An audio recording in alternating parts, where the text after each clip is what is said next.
website. You were listening to the Russian Foreign Minister Sergei Lavrov answering questions from the foreign media. The briefing comes 1 week after Russia's invasion of Ukraine began. Moscow once again putting forward its explanation for invading Ukraine, a sovereign democratic nation. I'd like to bring in France 24's Douglas Herbert, who was listening to that press briefing with me. Doug, your reaction to all of it? Once again, Moscow putting forward things like they went in to de-Nazify Ukraine whose president is a Jew. Yeah. Well, if you tell a lie big enough and you keep repeating it, people will eventually come to believe it. It's not my quote. Wish I had said that. Not my quote. It was Joseph Goebbels, Hitler's Nazi propaganda chief.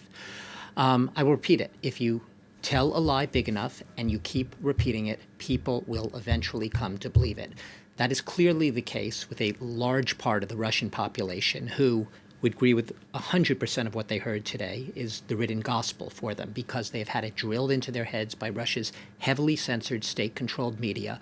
It is a line propagated by Putin and his inner circle, and no one is perhaps more closely attached at the hip, if you will, to Putin than Sergei Lavrov, who has been his stalwart foreign minister for the past 20 years, 20 plus years of Putin's reign. And what's interesting about it when you hear him talking about the things you were saying, de-Nazification, let's go through the terms quickly. We've talked about it a million times, right? Right. This is about de-Nazifying Ukraine. Ukraine with a Jewish president who lost family members in the Holocaust. So put that aside. What is that about? De-Nazification is a coded historical term. Yes, the Soviets talked about de-Nazifying literally during World War II. Maybe they had some moral high ground there when they were fighting Nazi Germany. Today, de-Nazification has much more darker, sinister undertones when it's used in the sort of Orwellian newspeak that is the common language of Putin and his inner circle. De-Nazification really is about toppling, if you will, replacing in whatever way you can the pro-Western, the Western-leaning, the U.S.-leaning, the Europe-leaning leadership of Ukraine, in this case Zelensky and his top officials, replacing them, maybe assassinating them, maybe killing them, who knows, replacing them with puppet figures who will be presumably more friendly to Moscow, a puppet regime in the classic full sense of the term. Demilitarization.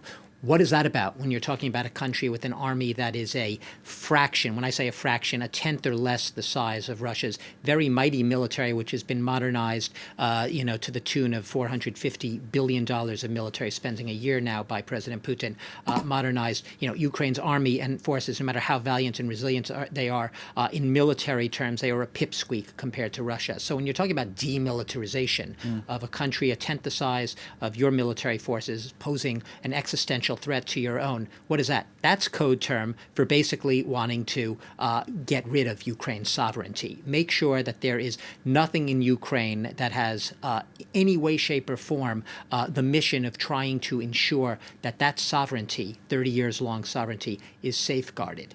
The most interesting thing here, beyond the terms, and genocide, of course, using the genocide, we have heard this drilled into Soviet propaganda, the Soviet-Russian propaganda over the past 8 years, that there is a genocide, literally a genocide. We know what genocides are, right? The mass extermination of a people being basically perpetrated against ethnic Russians, Russian-speaking people in Ukraine, Russian citizens in Ukraine, a lot of them in the Donbass especially have been given Russian passports.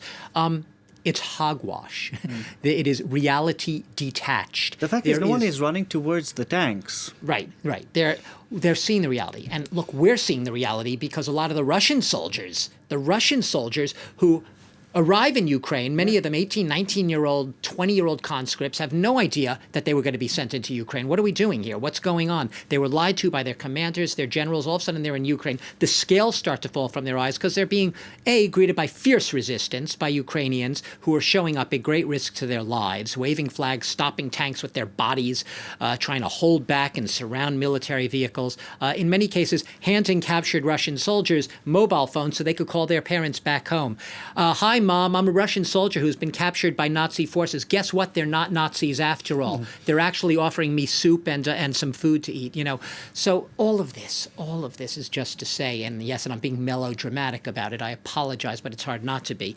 All of this is just to say it is all bogus narrative. It is trumped up propagandistic narrative, the de-Nazification, the demilitarization, the genocide, all of this. And when faced with questions from reporters, you have time and again Sergei Lavrov parrying those questions by saying to reporters, especially the female reporters, notice, you're being overly emotional. Of course. Of course, you're a female reporter asking a tough question. You can't just be a good journalist. You're overly emotional.